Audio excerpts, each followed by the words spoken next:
Blaise, on t'a vu récemment défiler place Vendôme, tu te lances aussi dans le mannequinat? Pourquoi pas? Je suis beau, non? Aouh!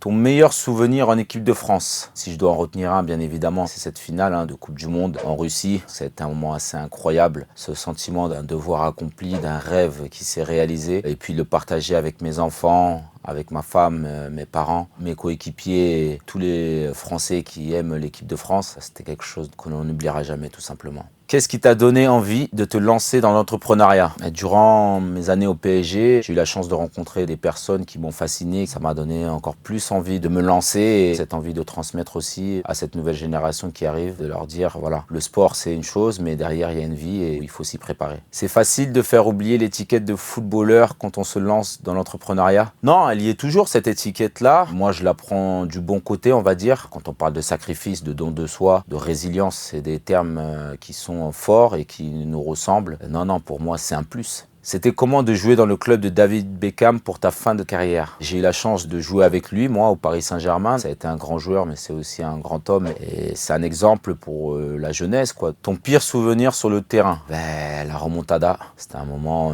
difficile. J'ai même pensé, en rentrant dans le vestiaire, à arrêter le foot. Je trouvais ça incroyable que le football puisse me procurer autant de tristesse à ce moment-là. Mais bon, après, ça fait partie du football et il a fallu rebondir et c'est ce que j'ai essayé de faire. Le retour d'N'Golo Kanté en équipe de France, tu t'en doutais? Non, ça serait mentir de dire que je m'en doutais, mais je suis pas surpris par ce qu'il est en train de faire. Le connaissant, je savais qu'il allait être le même, voire plus fort. C'est quelqu'un qui ne parle pas beaucoup, mais par contre, il sait où il veut aller et il se donne les moyens pour être performant. Et voilà, on est tous contents de voir N'Golo. Il nous avait manqué ce N'Golo.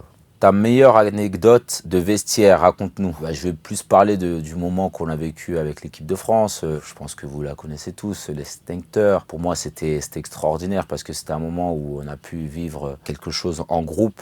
Une connerie, mais c'était en groupe. Et on l'a assumé ensemble. Et c'est de voir au loin le coach Deschamps faire les 400 pas pour réfléchir à sa punition. Et nous, comme des petits enfants, alignés en attente de voir ce qu'il allait nous arriver. C'était assez fun. Et ouais, c'est des moments que j'oublierai pas parce que c'est ça qui fonde aussi un groupe. Tu l'écoutes encore, Matuidi Charo de Niska? On me l'a fait écouter souvent. Même aux États-Unis, les jeunes, ils la connaissent. Donc ça fait plaisir.